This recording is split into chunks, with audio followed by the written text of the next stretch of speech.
Human development is an important study as it enables us to understand that there are different developmental stages across our whole lifespan, where certain changes can be expected. While it is known that throughout adulthood, people can experience certain stages at different points in their life, during childhood, each developmental stage is very important as it will contribute to their transition into adulthood over time. Child development has three distinct factors which can be defined as nature or hereditary, nurture or environment, and agency. There are also three developmental domains: physical development, cognitive development, and social emotional development. Later on in this presentation, these developmental domains will be addressed when discussing the developmental stages. The following theories of development will be discussed to outline the importance of the role they have played in the studies of child development.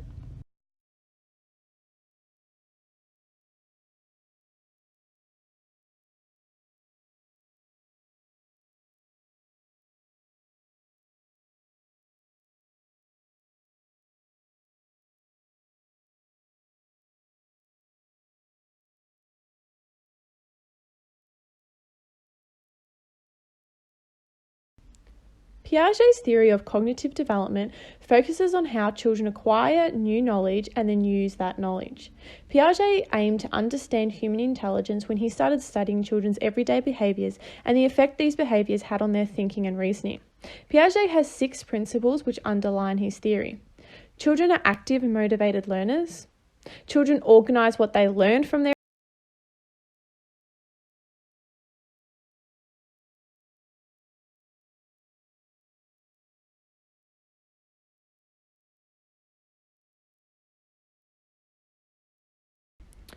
Piaget went on to explain his theory through the 4 stages of cognitive development. The first stage was sensory motor stage, which started at birth. The second was pre-operational stage, which started at the age 2. The third stage. Lev Vygotsky was a Russian psychologist who believed that adults had a large influence over a child's cognitive development, whether that be through teaching them how to use certain physical and cognitive tools, presenting children with activities that will teach them to problem solve, or through shared learning experiences. With an emphasis on the social and cultural factors to a child's cognitive development, Vygotsky came to his theory, sociocultural theory. This theory had a focus on nurture and how outside influences such as social interactions and language can affect a child's cognitive development. To express this idea, Vygotsky developed 4 genetic domains which would help the study of cognitive intelligence. The phylogenic, humans undergoing natural evolution; the cultural historical, social activity of humans; the ontogenetic, individual lifespan; and the microgenetic, immediate events. This is a cognitive theory which has blended views from Cattell and Spearman.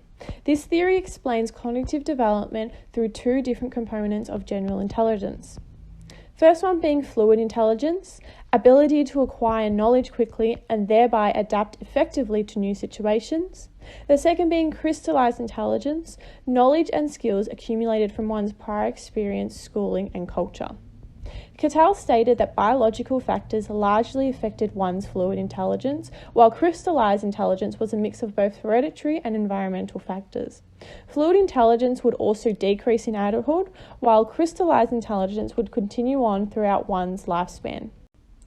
Erikson was a psychodynamic theorist who focused on the impact of the conscious state, such as being sure of one's identity. He believed that people would grow from dealing with life's challenges.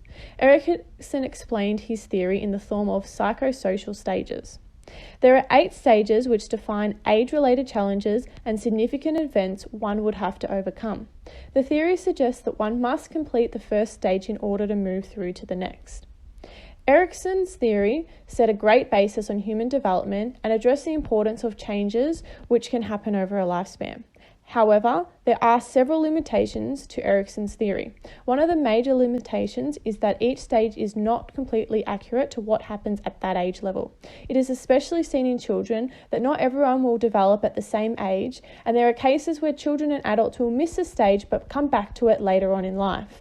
Erikson's theory does not take into account cultural differences and how they can be different for each child. Lastly, we have Kohlberg's theory of moral development. Lawrence Kohlberg examined children's moral development and found that despite what previous theories had said, children were in control of their thought process and were able to carefully think through the correct action to take in different scenarios. Kohlberg found that both adults and children will construct their moral reasoning in different ways based on their beliefs. Through studying moral dilemma, Kohlberg explained moral reasoning in 6 stages, which are grouped into 3 general levels of morality: pre-conventional morality, conventional morality, and post-conventional morality.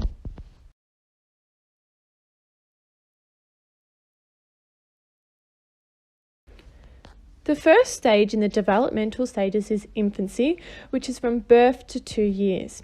This stage marks the start of a new life where basic concepts are met, such as human connection, exploration of motor skills, and investigation into the surrounding environment. At this stage, attachment is formed with the caregiver as the child craves a loving interaction. As you can see, here's where we start to talk about 3 domains: physical development, cognitive development, and social emotional development, and what is expected at each developmental stages within these domains. The second developmental stage is early childhood, which is from 2 to 6 years. As the child is now developing and moving away from basic concepts, they will now explore more with creativity, imagination, and play. At this stage, children will see a fast development with their communication and language, beginning by using words, but then being able to put together a sentence. They now start to understand the environment around them and how they can play a role in that environment. As you can see under physical development, this is where they start to run, skip, and tumble, and their fine motor skills are now developing and they're able to use scissors, and potentially they're starting to write as well. The third developmental stage is middle childhood, 6 to 10 years. In middle childhood, children will move away from their role playing and start focusing on everyday activities such as learning to read and write or playing a game which includes rules. Friendships are very important at this stage, as children will learn and develop new skills from their friends. They also start to understand what is expected from them and begin to want to do the right thing. It is seen that in cognitive development at this stage, their development of knowledge and thought processes has been broadened. They can also focus on one thing for a longer period of time. And the final developmental stage seen with children up to 12 years is early adolescence, which is actually from 10 to 14 years. In early adolescence, it is seen that children begin to gain maturity and move away from childlike behaviours. As puberty approaches, both boys and girls go through a number of physical and emotional changes. So they start to think about how others perceive them and reflect on themselves. Their thinking is now advanced as they problem solve and think much more logically and abstract. This encourages them to start wondering about problems within the world and the school and why these problems cannot be fixed. In social emotional development, there is seen a variation in their mood, which happens more frequently. They will also start to disguise their emotions in certain situations, for example, not getting excited about something that is considered uncool amongst their friends. It is very important in child's development to highlight that there are several cultural differences which may affect a child's development and learning. Many children in a classroom setting can come from different backgrounds and therefore have been exposed to a different upbringing. Examples of this is seen through different cultures instilling the importance of education. Some Asian societies place an enormous importance on a child's education and regard it as something that must be accomplished at a high level regardless of enjoyment. So while different cultures have different views on a children's upbringing, it is important to recognise that these children from these cultures may have difficulty when it comes to learning. In Australia, Aboriginal and Torres Strait Islander children show poorer outcomes in education compared to other children. They often start school at a disadvantage already as their cognitive development is not at a level of other school-aged children. This can be seen due to a number of factors including remoteness, access to early childhood, family belief, and parents being unemployed. It has been shown that a number of children in the Aboriginal and Torres Strait Islander communities do not attend early education due to their parents not knowing the importance of sending their children there, but also not being able to afford the education. Once in school, Aboriginal and Torres Strait Islander children have a lower participation rate compared to other students. What this means for teaching? With Aboriginal and Torres Strait Islanders coming into school with a lower cognitive development, more work will be needed on helping these children to get to the expected standard. There may also be implication with what is being taught at school may not be replicated at home due to their known cultural barriers. While this is a concern, the government, as well as several other organisations, aim to close this gap, helping children within the Aboriginal and Torres Strait Islander communities.